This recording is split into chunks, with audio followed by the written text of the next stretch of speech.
believe, desperate to believe, together with the fact that you don't need actually a God, in a sense amounts to an argument against the existence of God.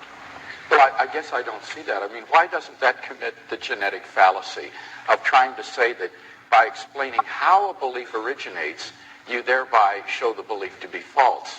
Even if it were true that belief in the existence of God were the product of fear and anxiety and so forth, which I don't for a minute admit, but even if it were, that's simply a genetic fallacy to say that because that's the way the belief originates, that therefore the belief is false. But that's only one half of the argument. I'm not saying that that alone is adequate, and I'm not saying that the fact that science can account for everything it alone is also adequate. But taken together, the fact that science is omnipotent, and the fact that I can understand why people like you desperately want to believe in God. That is an argument against the existence of God. But two fallacious arguments put together don't make a sound argument, right? They are, but do you deny that science cannot account for everything? Yes, I do deny that science... So what can't it account for?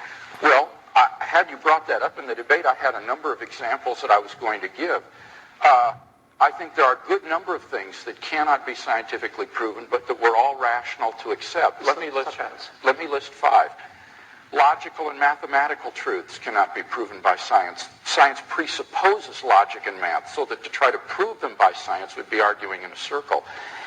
Metaphysical truths, like there are other minds other than my own, or that the external world is real, or that the past was not created 5 minutes ago with an appearance of age, are rational beliefs that cannot be scientifically proven. Ethical beliefs about statements of value are not accessible by the scientific method. You can't show by science whether the Nazi scientists in the camps did anything evil as opposed to the scientists in Western democracies.